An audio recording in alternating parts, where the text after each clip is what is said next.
मैं आपका हार्दिक स्वागत है। मैं जयप्रकाश साथी हूँ और ये एंशिएंट हिस्ट्री की क्लास चली है और मैं आपको बता दूँ हमारे 5 अध्याय कंप्लीट हो चुके हैं और ये पार्ट 6 है। ये अध्याय 6 है। तो इसमें हम जानेंगे नए प्रश्न नए विचार के बारे में। किसके बारे में जानेंगे? नए प्रश्न और नए विचार के बारे में जानेंगे। तो आइए साथियों जानते हैं क्या है इसमें। तो मैं आपको बता दूँ इसमें गौतम बुद्ध की कहानी बताई गई है। उनके द्वारा वर्णन गौतम बुद्ध के उपदेशों के बारे में बताया गया है। तो आइए चलते हैं साथियों गौतम बुद्ध की कहानी। गौतम बुद्ध की कहानी। बौद्ध धर्म के संस्थापक सिद्धार्थ थे। कौन थे? सिद्धार्थ थे। और गौतम बुद्ध के जो बचपन का नाम था वो क्या था? सिद्धार्थ था। जिन्हें गौतम के नाम से जाना जाता था। किन के नाम से जाना जाता था? गौतम के नाम से जाना जाता था। उनका जन्म लगभग 2500 वर्ष पहले हुआ था। कितने वर्ष पहले हुआ था? 2500 वर्ष पहले हुआ था। और ऋग्वेद की रचना कितने वर्ष पहले हुई थी? तो 3500 वर्ष पहले, मतलब 3500 वर्ष पहले हुई थी। और जो कपास की खेती थी वो 7000 वो सॉरी जो कपास की खेती के साक्ष्य मिले हैं वो कितने? तो 3500 साल पहले या लगभग 7000 साल पहले। सॉरी, क्या हो रहा है?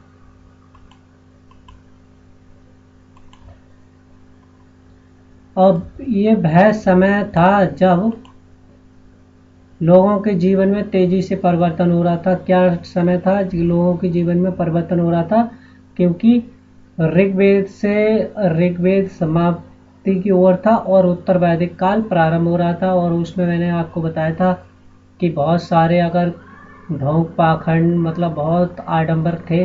अगर बेटा हुआ है तो उसके लिए कथा करवाओ, हवन कराओ, मातमान था। बहुत सारे आडंबर थे। आप जानते हैं, इसमें मैंने पिछले पार्ट में ही बता दिया है कि हवन करो, यज्ञ करो, दक्षिणा दो, बहुत सारे काम होते थे। जैसा कि तुमने बताया कि अध्याय 5 में महान जनपदों के कुछ राजा इस समय बहुत शक्तिशाली हो गए थे। और जो मगध का राजा सबसे मतलब शक्तिशाली राज्य था वो कौन सा था? तो मगध था। और मगध का जो शासक था वो कौन था? तो बिंदुसार था। कौन था? बिंदुसार था। और मैं आपको बता दूं जो मतलब भारत का जो सबसे शक्तिशाली राज्य था या क्षेत्र था, महाजनपद था, वो था मगध। क्या था? मगध था। हजारों सालों के बाद फिर से नगर उभरे। गांवों के जीवन में भी बदलाव आ रहा था। ये अध्याय 9 में देखेंगे। इन बहुत से विचारक इन परिवर्तनों को समझने का प्रयास कर रहे थे। वे जीवन के सच्चे अर्थ को भी जानना चाह रहे थे। किसको?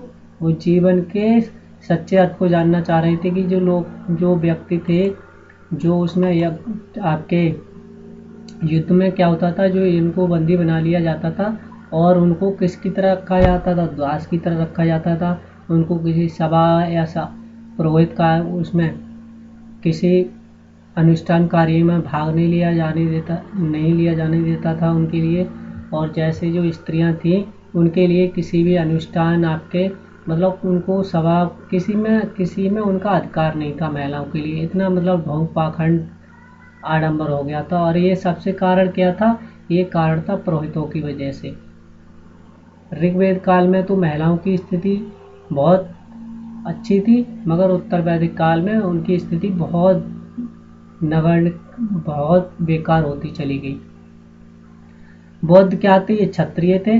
कौन थे? जो गौतम बुद्ध थे वो कौन थे? तो ये क्षत्रिय थे। कथा शाक्य नामक एक छोटे से गढ़ से संबंधित थे। शाक्य मतलब ऐसे होता था जैसे कबीला था। वो क्या था? वो शाक्य नामक छोटे से गढ़ से संबंधित थे। और युवावस्था में ज्ञान की खोज में उन्होंने घर के सुखों को छोड़ दिया। यहाँ तक कि इनके पिता ने क्या था, जो इनकी भविष्यवाणी कराई थी पंडित जी से आपके, वो क्या था?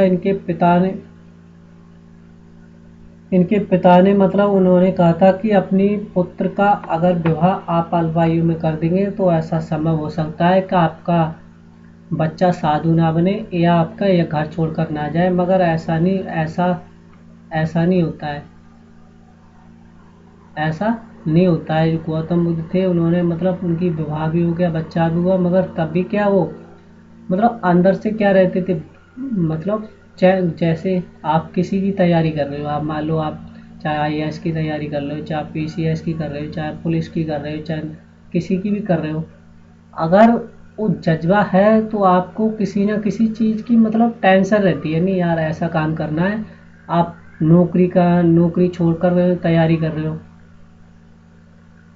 तो एक क्या रहती है दिमाग में, एक वो रहता है कि नहीं ये काम करना है, तभी आगे तक शांति मिलेगी। क्या नौकरी पाना ही है, अच्छी नौकरी लगेगी, शादी विवाह अच्छा होगा, सब काम अच्छे होंगे। तो ये तो नौकरी की बात थी, मगर जो गौतम बुद्ध थे उन्हें मतलब अंदर से उनकी मतलब क्या था, भ्रम पैदा रहता था कि जब वो रथ की यात्रा कर रहे थे तो गांव में उन्होंने क्या कहा था कि जितने बुजुर्ग व्यक्ति थे जैसे जो सिद्धार्थ थे, वो क्या थे, गांव में घूमे या कस्बे में घूमे थे, तो उन्होंने क्या करा दिया था, जो उनके पिता थे जो राजा थे, उस छोटे से मतलब गढ़ से संबंधित थे, वो वहाँ के राजा थे शाक्य कुल के। तो वहाँ थे जितने बुजुर्ग व्यक्ति महिलाएं थी वो सारी क्या करा दी थी, सब हटवा दी थी, मतलब वहाँ से मतलब कोई बुजुर्ग महिला उनके सिद्धार्थ के सामने ना जाए। फिर भी एक चमत्कार होता है कि बूढ़ी व्यक्ति मिलती है, कपिल डोकरी मिलता है, पीड़ित व्यक्ति मिलता है, उनकी उनका तो मतलब कुछ अलग ही सिस्टम था, उनको मतलब जितना हटा रहा है उतना ही दिख रहा है उनके लिए।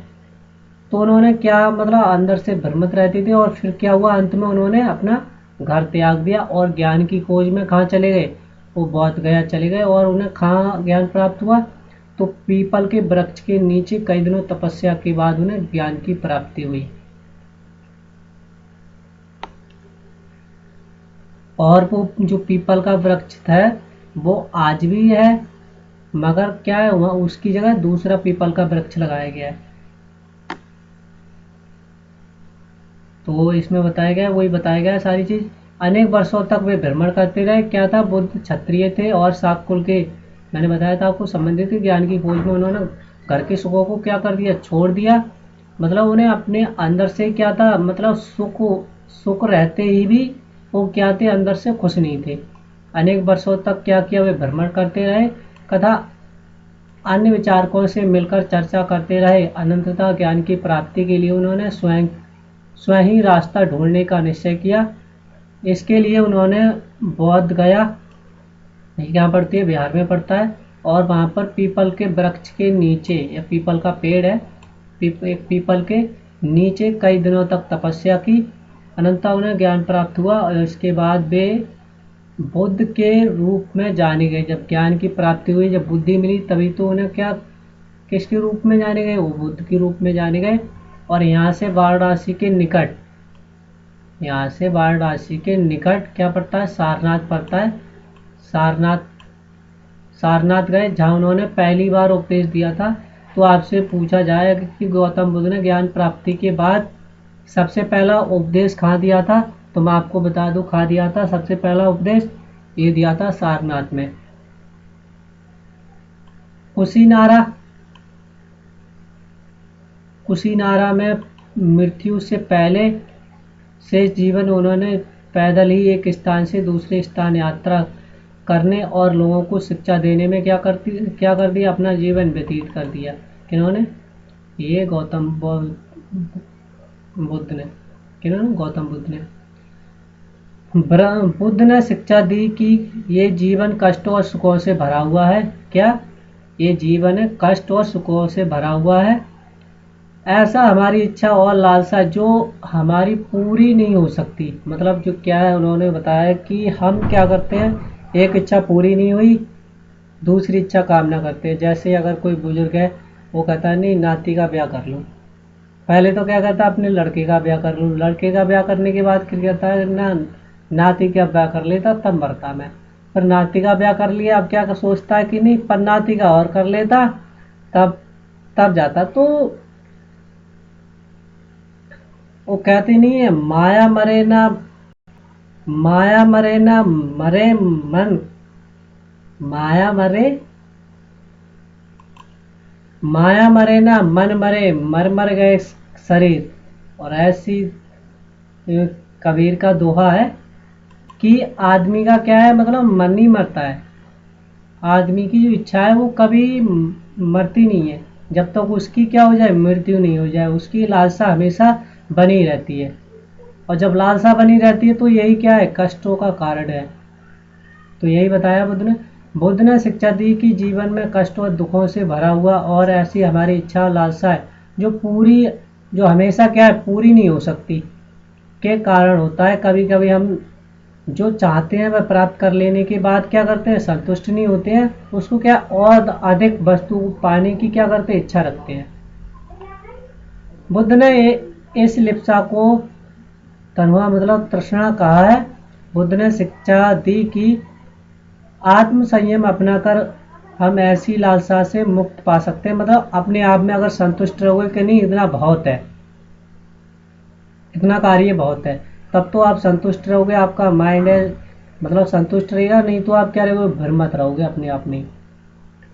उन्होंने लोगों को दयालु होने तथा मनुष्य के साथ साथ जानवरों के जीवन का आदर भी करने की क्या दी है, शिक्षा दी। गौतम बुद्ध ने किसकी शिक्षा दी है, तो मैं आपको बता दूं, जैसे जो जानवर मनुष्य के साथ साथ किसकी, जानवरों के जीवन का भी आदर करने की शिक्षा दी है। वे मानते हैं कि कर्मों के परिणाम हम चाहें वे अच्छे हों या बुरे, हमारे वर्तमान जीवन के साथ साथ बाद में जीवन को प्रभावित करते हैं। बुद्ध ने अपनी शिक्षा सामान्य लोगों की प्राकृत भाषा में दी है। इसे सामान्य लोग भी उनके संदेह को समझ सकते हैं या समझ सके। ये क्या, ये सारनाथ का स्तूप आप देख सकते हैं।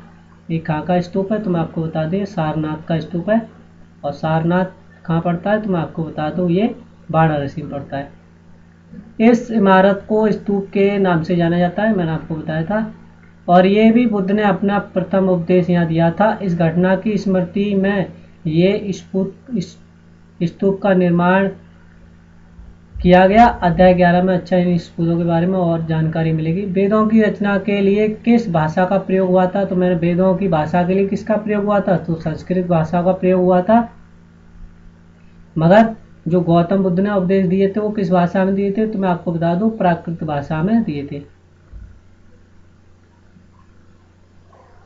आगे चाहिए, किस्सा गोमती की कहानी। ये बुद्ध के विषय में एक प्रसिद्ध कहानी है। चलो भाई पढ़ते हैं, मतलब आएगी तो नहीं कहानी, मगर पढ़ना अच्छा है। ये बुद्ध के विषय में एक प्रसिद्ध कहानी है। एक समय की बात थी, किस्सा गोमती नामक स्त्री का पुत्र, मतलब क्या होता है, उसकी मृत्यु हो जाती है। तो गौतम बुद्ध के पास जाती है कि मेरे पुत्र को आप क्या कर दो, जीवित कर दो। मतलब इधर उधर पहले घूमती है, परेशान होती है उसको, मतलब फिर क्या आती है, गौतम बुद्ध के पास आती है। तो गौतम बुद्ध के पास आती है तो वो कहते हैं, हे ऋषि, या कहा कहते हैं, जो थे पूर्व महापुरुष थे, तो उन्होंने गौतम बुद्ध से कहा कि हे ऋषि, मेरे पुत्र को आप क्या कर दो, जिंदा कर दो। तो उन्होंने कहा था कि आपका पुत्र जिंदा हो जाएगा। आपको क्या करना होगा कि आप ऐसे घर से एक मुट्ठी भर सरसों के बीज लाएं जिस घर में क्या हो, किसी की मृत्यु ना हुई हो, किसी की मृत्यु ना हुई हो। तो जो किस्सा गोमती थी वो बड़ा प्रसन्न हुई, ये सुनकर कह रही है एक मुट्ठी सरसों लेके आनी है जिसके घर में क्या हुई हो, मृत्यु न हुई हो। अब आप अंदाजा लगा सकते हैं कि ऐसा तो घर ही नहीं है जिसमें मृत्यु न हुई हो। अगर मृत्यु नहीं होगी तो और कहाँ से पैदा होंगे। अगर ऐसा रहता कि नहीं, अब तो पुराने लोग जीवित रहते तो उनको देख के ही डर जाते लोग कि वो ऐसे थे, वो ऐसे थे। तो ये कहानी बताई गई है, मैं आपको बता दे रहा हूँ पढ़ के। ये बुद्ध के विषय में एक प्रसिद्ध कहानी है, मैंने आपको बताया था। किस्सा गोमती नामक एक स्त्री का पुत्र क्या जाता है, मर जाता है, और इस बात से वह बहुत दुखी होती है और अपने पुत्र को गोद में लेकर नगर की सड़कों पर घूमकर लोगों से प्रार्थना करने लगी कि कोई उसके पुत्र को जीवित कर दे। एक भला व्यक्ति उसे बुद्ध के पास ले गया, मैंने आपको बताया था। बुद्ध ने कहा, मुझे एक मुट्ठी सरसों के बीज लाकर दो, मैं तुम्हारे पुत्र को क्या कर दूंगा, जीवित कर दूंगा। मैंने आपको बताया था। जो किस्सा गोमती थी वो बड़ा प्रसन्न हुई पर जैसे ही वह बीज लाने के लिए जाने लगी तभी बुद्ध ने उसे रोका और कहा, ये बीज ऐसे घर से लाना, घर से मांग कर लाओ जहां पर किसी की क्या हुई हो, मृत्यु न हुई हो। तो किसा गोमती एक दरवाजे से दूसरे दरवाजे गई, लेकिन जहां भी गई उसने पाया कि हर घर में किसी की न किसी की क्या हुई है, माता पिता, भाई बहन, दादा दादी, चाचा चाची, दादा दादी, सबकी क्या हुई, मृत्यु हुई हुई थी। बुद्ध दुखी माँ को क्या शिक्षा देने का प्रयास कर रहे थे? अब पढ़ते हैं उपनिषद के बारे में। तो मैं आपको बता दूं, इसमें जो बुद्ध थे वो क्या शिक्षा देने की बात कर रहे थे। तो उन्होंने कहा था कि मृत्यु तो, अरे जब पृथ्वी पर या संसार में जन्म लिया है तो मृत्यु क्या है, सत्य है। जो इस पृथ्वी पर जन्म लिया है, इस भूमि पर जन्म लिया है, उसकी मृत्यु क्या है, सत्य है। उसकी मृत्यु सत्य है, मतलब निश्चित है। अब पढ़ते हैं उपनिषद के बारे में। किसके बारे में जानेंगे? उपनिषद के बारे में। जिस समय बुद्ध उपदेश दे रहे थे उसी समय उससे भी थोड़ा पहले दूसरे अन्य चिंतक भी कठिन प्रश्नों का उत्तर ढूंढने का प्रयास कर रहे थे। उनमें कुछ मृत्यु के बाद जीवन के बारे में जानना चाहते थे, जबकि अन्य यज्ञों की उपयोगिता के बारे में जानने की उत्सुक थे। इनमें से अधिकांश चिंतकों का ये मानना था कि विश्व में कुछ तो ऐसा है जो स्थायी है। कैसा है? कि विश्व में कुछ ऐसा है जो स्थायी है, जो मृत्यु के बाद भी बचा रह सकता है। उन्होंने उसका वर्णन आत्मा कथा ब्रह्म कथा सर्वम आत्मा के रूप में किया। वे मानते थे कि अनंतता आत्मा कथा ब्रह्म एक ही है।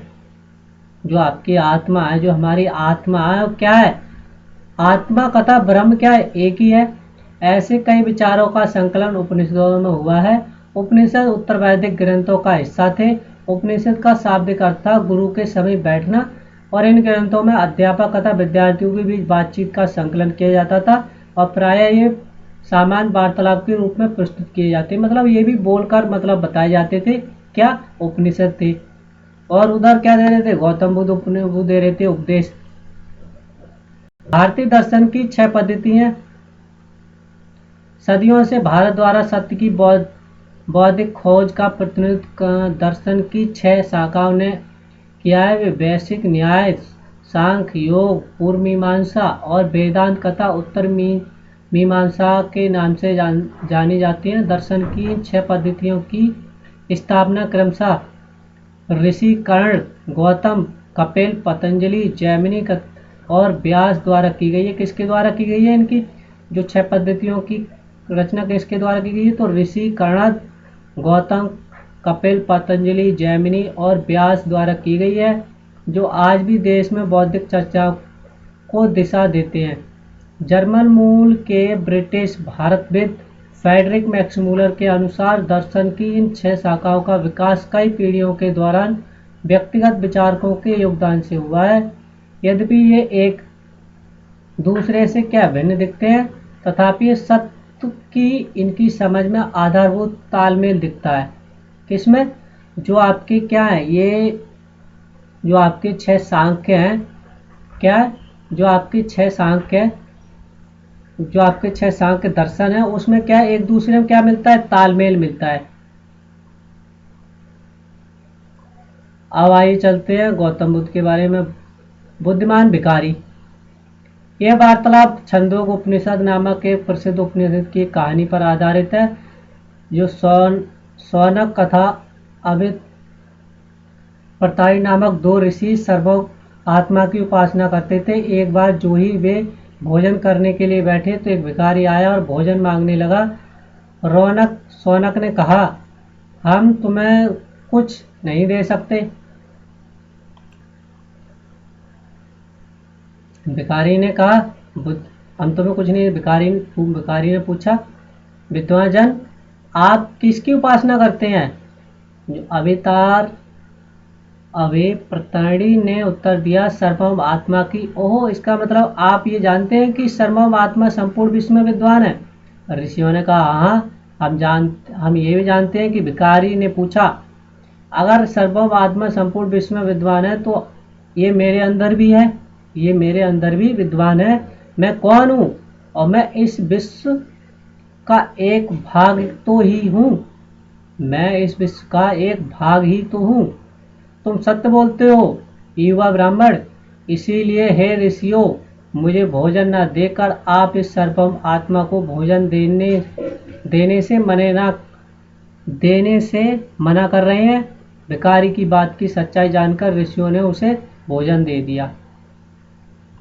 भिखारी ने भोजन पाने के लिए ऋषियों को किस तरह मनाया? अब चलते चर्चा करते। इन चर्चाओं में भाग लेने वाले अधिकांश पुरुष थे जो क्या थे? ब्राह्मण थे तथा राजा होते थे। कभी कभी गार्गी जैसी स्त्री विचारकों का भी उल्लेख मिलता है, जो विद्वता के लिए प्रसिद्ध। गार्गी राज दरबार में होने वाले वाद विवाद में भाग लिया करती थी। निर्धन व्यक्ति इस तरह के वाद विवाद में बहुत ही कम हिस्सा लेते थे। इस तरह का प्रसिद्ध जो अपवाद सत्यकाम जवाल का था, और सत्यकाम जवाल का नाम उसकी दासी माँ के नाम पर पड़ा, और सत्यकाम के मन में सत्य जानने की तीव्र जिज्ञासा उत्पन्न हुई। गौतम नामक एक ब्राह्मण ने उन्हें अपने विद्यार्थी के रूप में स्वीकार किया। वह अपने समय के सर्वाधिक प्रसिद्ध विचारकों में से एक बन गए। उपनिषदों के कई विचारों का विकास बाद में प्रसिद्ध विचारक शंकराचार्य के द्वारा किया गया, जिनके बारे में किस में पढ़ेंगे? हम कक्षा 7 की पाठ में पढ़ेंगे। अब पढ़ते हैं व्याकरण वेद पढ़नी। इस युग में कुछ अन्य विद्वान की खोज कर रहे थे। उन्हीं प्रसिद्ध विद्वानों में एक पढ़नी ने संस्कृत भाषा के व्याकरण की रचना की है। उन्होंने स्वर तथा व्यंजनों को एक विशेष क्रम में रखकर उनके आधार पर सूत्रों की रचना की है।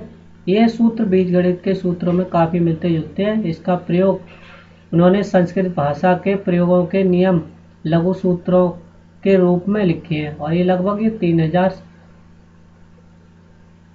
अब पढ़ेंगे जैन धर्म के बारे में, और हमने बौद्ध की कहानी के बारे में सुना था और उपनिषद के बारे में। अब जानेंगे बौद्ध के बारे में, जैन धर्म के बारे में।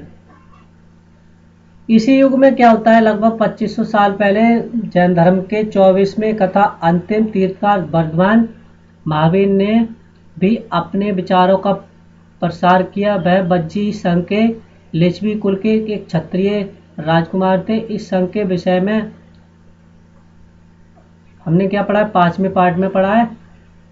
और 30 वर्ष की आयु में उन्होंने क्या किया था? घर छोड़ दिया था और जंगल में रहने लगे। 12 वर्ष तक उन्होंने कठिन व एकाकी जीवन व्यतीत किया। उसके बाद उन्हें क्या ज्ञान की प्राप्ति हुई। उनकी शिक्षा सरल थी। सत्य जानने की इच्छा रखने वाले प्रत्येक स्त्री व पुरुष को अपना घर छोड़ देना चाहिए।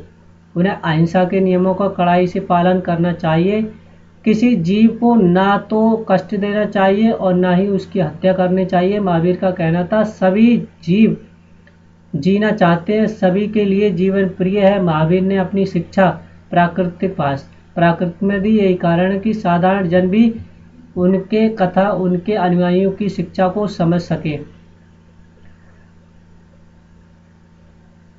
देश के अलग अलग हिस्सों में प्राकृत के लिए अलग अलग रूप प्रचलित थे। प्रचलन क्षेत्र के आधार पर उनके अलग अलग नाम थे। जैसे मगध में बोली जाने वाली भाषा कौन सी थी? प्राकृतिक थी और मगधी कहलाती थी। प्राकृतिक भाषा थी क्या कहलाती थी? मगधी कहलाती। जैन नाम से जाने गए महावीर के अनुयायियों को भोजन के लिए भिक्षा मांगकर सादा जीवन बिताना होता था और उन्हें पूरी तरह से ईमानदार होना पड़ता था। कदा चोरी ना करने की वह सख्त हिदायत थी। उन्हें ब्रह्मचर्य का पालन करना होता था। पुरुषों को वस्त्रों सहित सब कुछ त्याग देना पड़ता था। मतलब ऐसा था कि कुछ क्या था कि जैन धर्म में क्या था कि जो किसान थे, मतलब इन्होंने उपदेश दिया था, तो बहुत मतलब जो किसान थे बहुत सारे मतलब सभा में इकट्ठे होते थे। मगर क्या था कि कुछ लोग जैन धर्म को नहीं अपना पाए। क्या था कि जो लोग खेती करते थे वो क्या क्यों नहीं अपना पाए? क्योंकि जब कोई कीड़ा है मर जाता है, मतलब बहुत सारी बातें थी। और इसमें जैन धर्म में क्या किया गया है कि आप किसी जीव को जीना, मतलब क्या है कि सभी जीव क्या है? जीना चाहते हैं। क्या? सभी जीव जीना चाहते हैं और सभी के लिए जीवन प्रिय है। सभी के लिए क्या है? जीवन प्रिय है। और क्या करते थे? सफेद वस्त्र धारण करते थे। इसमें क्या था? जैन धर्म में क्या है? सफेद वस्त्र धारण करते थे। अधिकांश व्यक्तियों ने ऐसे नियमों का कड़े नियमों का पालन करते बहुत कठिन था। मैंने आपको बताया था ना, जो किसान लोग थे वो थोड़ी करेंगे इसका पालन। फिर भी हजारों व्यक्तियों ने इसका मतलब नई जीवन शैली जानने और सीखने के लिए अपने घर को छोड़ दिया और कई घर अपने घर में रहे और भिक्खू भिखड़ी बने लोगों को भोजन प्रदान कर उनकी सहायता करते रहे। मुख्यतः व्यापारियों ने जैन धर्म का समर्थन किया। किसानों के लिए इन नियमों का पालन करना अत्यंत कठिन था, क्योंकि फसल की रक्षा करना, मैंने आपको बताया था, किसान वो बहुत क्या थे, उन्हें क्या कीड़े मकोड़े को मारना पड़ता था। बाद की सदियों में जैन धर्म उत्तर भारत के कई हिस्सों के साथ जैसे गुजरात, तमिलनाडु, कर्नाटक में क्या फैल गया। महावीर कथा उनके अनुयायियों की शिक्षा कई शताब्दियों तक मौखिक रूप में ही रही। वर्तमान रूप में उपलब्ध जैन धर्म की शिक्षाएं लगभग 1500 पूर्व गुजरात में वल्लभी नामक स्थान पर लिखी गई थी। जैन शब्द का अर्थ क्या है? तो जिन शब्द से निकला है, जिसका अर्थ है विजेता। महावीर के लिए जिन शब्द का प्रयोग क्यों किया गया? हमने किसके बारे में जाना था? जैन धर्म के बारे में जाना था कि क्या था, कि जो वहाँ क्या शिक्षा दी, तो कि उन्होंने जो ढोंग पाखंड था, मतलब जो पुरोहितों में क्या था, पुरोहितों में क्या था, उनको सभा में नहीं जाने। जो पुरोहित थे, जब कोई कार्य होता था, कुछ यज्ञ वगैरह होता था, तो जो दास थे, जो किसान थे, मतलब कौन जा सकते थे? तो क्षत्रिय, वैश्य, ये क्या थे, उसमें यज्ञ में भाग ले सकते थे। तो स्त्री, महिलाएं, पुरुष, जो शूद्र थे या जो दास थी या दासी थी, वो भाग नहीं ले सकते थे। धार्मिक अनुष्ठान में ये लोग भाग नहीं ले सकते थे। अब जानेंगे हम संघ के बारे में। संघ के बारे में क्या था?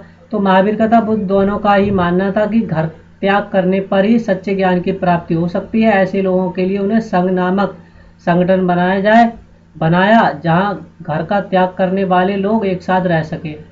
संघ में रहने वाले बौद्ध भिक्षुओं के लिए बनाए गए नियम विनय क्या है? विनय पिटक नामक ग्रंथ में मिलते हैं। विनय पिटक से हमें पता चलता है कि संघ में पुरुषों तथा स्त्रियों के रहने की अलग अलग व्यवस्था थी। सभी व्यक्ति संघ में प्रवेश ले सकते थे। हालांकि संघ में प्रवेश के लिए बच्चों को अपने माता पिता से, दासों को अपने स्वामी से, राजा के यहाँ काम करने वाले लोगों को राजा से तथा कर्जदारों को अपने देनदारों से क्या लेनी पड़ती थी? अनुमति लेनी पड़ती थी।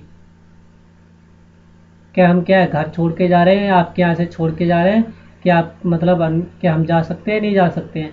एक स्त्री को इसके लिए अपने पति से अनुमति लेनी पड़ती थी। ये नहीं है कि मन में आई तो चली गई, मन में आई आ गई।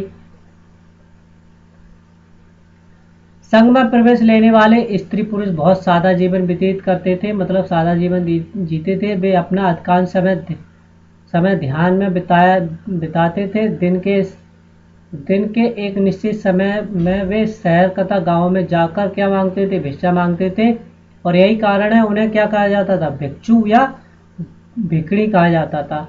साधु भिखारी के लिए प्राकृतिक शब्द अच्छा कहा गया। वे आम लोगों को शिक्षा देते थे और साथ ही एक दूसरे की क्या करते थे? सहायता भी करते थे। किसी तरह की आपसी लड़ाई का निपटारा करने के लिए प्रायः क्या करते? बैठक किया करते थे। वे संघ में प्रवेश लेने वाले जैसे ब्राह्मण सॉरी क्या हुआ?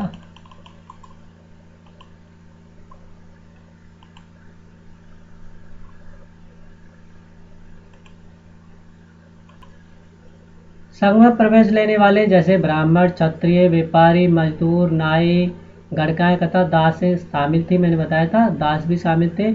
इनमें कई लोगों ने बुद्ध की शिक्षाओं के विषय में लिखा तथा कुछ लोगों ने संघ में अपने जीवन के विषय में सुंदर कविताओं की क्या की है? रचना की है। पहाड़ी को काटकर बनाई गई ये गुफा है। ये कार्ले मतलब वर्तमान महाराष्ट्र में है और स्थित एक गुफा है। भिक्षु और भिखड़ी इन शरण स्थलों में रहकर क्या करते थे? ध्यान किया करते थे। ये आप देख सकते हैं स्थल, ये कैसे ये देख सकते हैं आप। ये किसको बनाया तो मैं आपको बता दूं, ये महाराष्ट्र में। और ये किसको? ये पहाड़ को काट कर बनाई गई है ये। अब चलते हैं बिहार। क्या होता था जो बिहार होता था, मतलब बिहार क्या होता था, जहाँ पर आप जो जो भिक्षु होते थे, भिक्षु होते थे, वो क्या करते थे, ध्यान करते थे या शरण करते थे। वो क्या करते थे, उपदेश दे क्या कर वहाँ क्या करते थे, मतलब जीवन व्यतीत करते थे। तो जैन कथा बौद्ध भिक्षु पूरे साल एक स्थान से दूसरे स्थान घूमते रहते थे, घूमते हुए उपदेश दिया करते थे। केवल वर्षा ऋतु में क्या यात्रा करना कठिन हो जाता था, तो वे एक स्थान पर क्या करते थे, निवास करते थे। और ऐसे समय में वे अपने अनुयायियों द्वारा उद्यानों में बनाए गए अस्थायी निवासों में अथवा पहाड़ क्षेत्रों की प्राकृतिक गुफाओं में रहते थे। मैंने आपको बताया था यही हो। जैसे जैसे समय बीतता गया, भिक्षु भिक्षुणी ने स्वयं कथा उन अनेक समर्थकों ने अधिक स्थायी शरण स्थलों की क्या आवश्यकता का अनुभव किया। तब कई शरण स्थल बनाए गए, जैसे बिहार कहा गया। इन्हें क्या कहा गया, क्या किया गया, जो शरण स्थल स्थायी, जो शरण स्थल क्या बनाए गए, स्थायी बनाए गए, उन्हें क्या किया गया, बिहार कहा गया। और आरंभिक बिहार लकड़ी के बनाए गए थे। किसके बनाए गए थे, शुरुआत में बिहार बनाए गए थे किसके, वो लकड़ी के बनाए गए थे। और बाद में इनको निर्माण ईंटों का प्रयोग होने लगा। और पश्चिमी भारत में विशेषकर कुछ बिहार पहाड़ियों को खोद कर बनाए गए। इसको पहाड़ियों को काट कर खोद कर बनाए गए। अब चलते हैं बौद्ध ग्रंथ से क्या ज्ञात होता है। तो जिस तरह महासागरों में मिलने पर नदियों की अलग अलग पहचान समाप्त हो जाती है, ठीक उसी तरह बुद्ध के अनुयायी जब भिक्षुओं की श्रेणी में प्रवेश करते हैं, तो वह अपना वर्ण, श्रेणी तथा परिवार सब क्या देते हैं, त्याग देते हैं। क्या देते हैं, त्याग देते हैं। और किसके रूप में आते हैं वो, एक भिक्षु के रूप में शिक्षा देते हैं, या आपके एक भिखारी के रूप में, ऐसे समझ लो आप। और उससे क्या जात पात कुछ भी, मतलब उससे कुछ मतलब नहीं रखते हैं। प्राय किसी धनी व्यापारी, राजा तथा भूस्वामी द्वारा दान में दी गई भूमि पर बिहार का निर्माण होता था। मतलब वो अपनी किसी चीज जो निर्माण होता था, जो बिहार बनाए जाते थे, या तो कोई धनी व्यापारी या राजा या भूमि जो भूस्वामी होता था, वो अपनी जमीन दान दे दे, तभी वो जो स्थायी निवास, जो स्थायी बिहार का क्या करते थे, निर्माण करते थे। अन्यथा वो मतलब जमीन जो स्थायी भूमि पर अपने आप क्या कब्जा नहीं करते थे। स्थानीय व्यक्ति भिक्षु और भिक्षुणियों के लिए भोजन, वस्त्र तथा दवाइयां लेकर आते थे, जिसके बदले में भिक्षु और भिक्षु लोगों को क्या देते थे, शिक्षा देते थे। आगे आने वाले शताब्दियों में बौद्ध धर्म उपमहाद्वीप के विभिन्न हिस्सों के साथ बाहरी क्षेत्रों में फैल गया। और अध्याय 9 में जानेंगे हम। अब चलते हैं आश्रम व्यवस्था। आश्रम व्यवस्था क्या थी, आश्रम व्यवस्था क्या है, तो मैं आपको बता दूं, जैन कथा बौद्ध धर्म जिस समय लोकप्रिय हो रहे थे, लगभग उसी समय ब्राह्मणों ने आश्रम व्यवस्था का क्या किया, विकास किया। यहाँ आश्रम शब्द का तात्पर्य लोगों द्वारा रहने तथा ध्यान करने के लिए प्रयोग में आने वाले स्थान से नहीं, बल्कि उनका तात्पर्य जीवन के चरण से, किससे था, एक चरण से था। और ब्रह्मचर्य और गृहस्थी और वानप्रस्थ तथा संन्यास नामक 4 आश्रमों को की व्यवस्था की गई। ब्रह्मचर्य के अंतर्गत ब्राह्मण जो थे, क्षत्रिय, वैश्य से ये अपेक्षा की जाती थी कि इन चरणों के दौरान वे सादा जीवन बिताकर वेदों का क्या करें, अध्ययन करें। और गृहस्थी आश्रम के अंतर्गत क्या आता है, तो मैं आपको बता दूं, जो विवाह करते थे, जो विवाह कर एक गृहस्थी के रूप में रहना चाहते थे या रहना होता था, गृहस्थी के रूप में रहना होता था। और वानप्रस्थ के अंतर्गत क्या आता है, तो वह जंगल में रहकर साधना करनी थी। और उन्हें सब कुछ क्या होता था, सब कुछ त्याग कर क्या होना पड़ता था, तो सन्यासी बन जाना होता था। मगर ऐसा क्या बौद्ध धर्म में या जैन धर्म में बताया गया, ऐसा कुछ नहीं था। उसमें क्या था, आपकी मर्जी है, त्यागो तो ना त्यागो तो। आश्रम व्यवस्था में लोगों को जीवन का कुछ हिस्सा ध्यान में लगाने पर बल दिया गया। प्राय स्त्रियों को वेद पढ़ने की अनुमति नहीं थी। उन्हें अपनी पतियों द्वारा पालन किए जाने वाले आश्रमों को क्या अनुसरण करना होता था। और संघ के जीवन से आश्रमों की व्यवस्था किस तरह भिन्न थी? ये किन कारणों वर्णों का उल्लेख हुआ? क्या सभी 4 वर्णों का यह आश्रम में व्यवस्था अपनाने की अनुमति थी? नहीं थी ना। मतलब किसकी थी? वैश्य, क्षत्रिय और आपके ब्राह्मणों की थी। और किसकी नहीं थी? तो नहीं तो इसमें दासी की थी, नहीं तो आपके शूद्रों की थी। अच्छा पढ़ते हैं, मतलब क्या अनियंत्रित एटलस में। अच्छा ईरान के बारे में, जरतुस्त्र एक ईरानी पैगंबर थे। उनकी शिक्षा का संकलन जैन अवस्था नामक ग्रंथ में मिलता है। और जैन अवस्था की भाषा कथा इसमें बड़े रीति रिवाज वेदों की भाषा कथा रीति रिवाज में काफ़ी मिलते जुलते हैं। और जरतुस्त्र की मूल शिक्षा का सूत्र है सदा विचार और सद्वचन और सद्कार्य। हे ईश्वर, बल, सत्य प्रधानता एवं सद्विचार प्रदान कीजिए, जिनके जरिए हम शांति बना सके। 1000 से अधिक वर्षों तक जरतुस्त्रवाद ईरान का एक प्रमुख धर्म रहा। बाद में कुछ जरतुस्त्रवादी ईरान से आकर गुजरात और महाराष्ट्र के तटीय नगरों में बस गए और वे लोग आज के पारसियों के रूप में जाने जाते हैं। अच्छा पारसी कौन थे? तो मैं आपको बता दूं, जो ईरान वासी थे। और ये कौन थे? तो जरतुस्त्रवाद ईरान का एक प्रमुख धर्म था और वो क्या कहलाते हैं? वो पारसी कहलाते हैं। क्या कहलाते हैं? वो पारसी कहलाते हैं। और कुछ तृष्णा प्राकृतिक क्या है जो उपयोगी शब्द हुए हैं? ब्रह्म, उपनिषद, जैन, अहिंसा, भिक्षु, संघ, विहार, आश्रम। और आइए चलते हैं प्रश्नों पर। बुद्ध ने लोगों तक अपने विचार का प्रसार करने के लिए किन किन बातों पर जोर दिया था? तो हमने इस पाठ में पढ़ा था, तो मैं आपको बता दूं किन किन बातों पर जोर दिया था।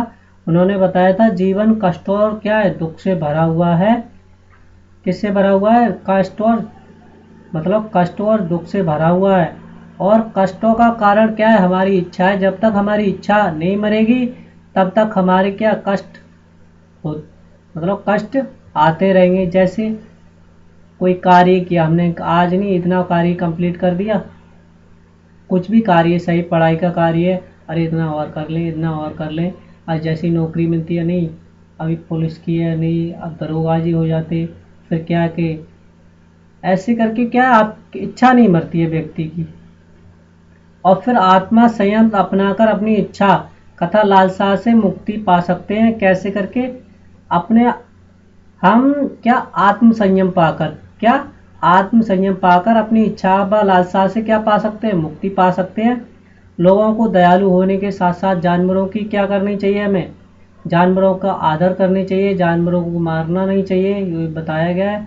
और हमारे अच्छे कर्मों का परिणाम वर्तमान जीवन के साथ साथ जीवन के क्या रहता है? बाद भी रहता है। अगर आप चोरी करते हो तो आपके क्या असर रहेगा? अरे हो तो बच्चोष्टा। जैसे कोई व्यक्ति खत्म हो जाता है या वो चोरी करता है, या मान लो एक व्यक्ति मतलब ठीक ठाक है, अच्छा मतलब लोगों की मदद करता है, तो उसकी भलाई अलग होगी, उसकी बुराई अलग होगी। अरे हो तो बहुत छूटता। तो क्या है? कर्म व्यक्ति के हमेशा क्या रहते हैं? साथ रहते हैं। सही व गलत बताओ। बुद्ध ने पशु बलि को बढ़ावा दिया? नहीं, बिल्कुल नहीं दिया था, ये गलत है।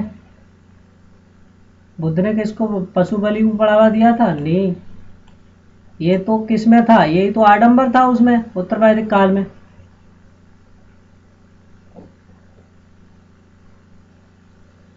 बुद्ध द्वारा प्रथम उपदेश सारनाथ में देने के कारण इस जगह का बहुत महत्व था। अरे बिल्कुल महत्व था, ये बिल्कुल सही है।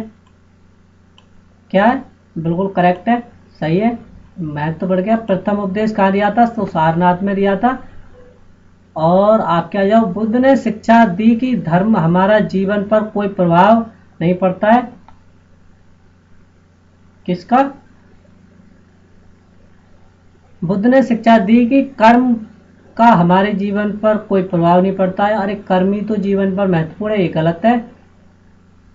बुद्ध ने बौद्ध गया में ज्ञान प्राप्त किया, ये सही है। बौद्ध गया में बुद्ध ने ज्ञान प्राप्त किया।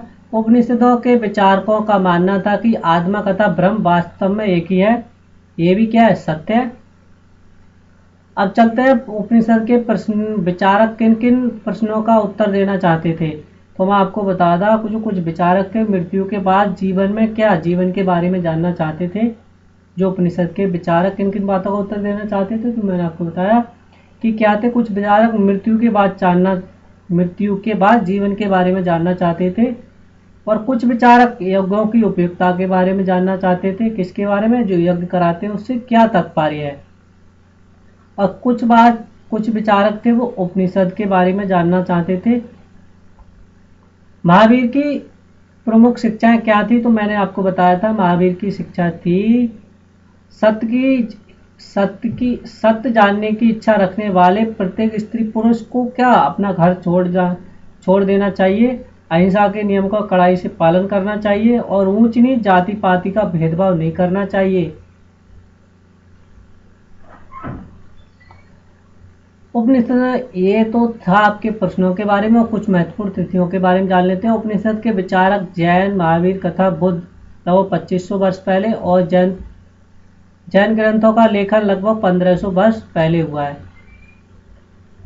अग्ना की माँ क्या चाहती थी, उनकी बेटी बुद्ध की कहानी से परिचित हो, और तुम्हारा इसके बारे में क्या राय है। तो बिल्कुल महावीर, अग्ना की माँ चाहती थी वही, मतलब कि उसकी बेटी जाने कि क्या सिस्टम था, कैसा था। तो ये तो पाठ के बारे में। तो साथियों, वीडियो कैसी लगी, हमारी वीडियो को ज़रूर से ज़रूर शेयर करें, ज़्यादा से ज़्यादा शेयर करें, वीडियो को लाइक करें। और साथियों, अगर हमारे चैनल पर नए जुड़े हैं तो हमारे चैनल को तुरंत ज्वाइन कर लें अगर ज्वाइन नहीं किया है। और साथियों, नोटिफिकेशन पर बेल आइकन को प्रेस करना ना भूलें, क्योंकि जिससे नोटिफिकेशन से आपको अगली वीडियो प्राप्त हो सके। तो जय हिंद, जय भारत।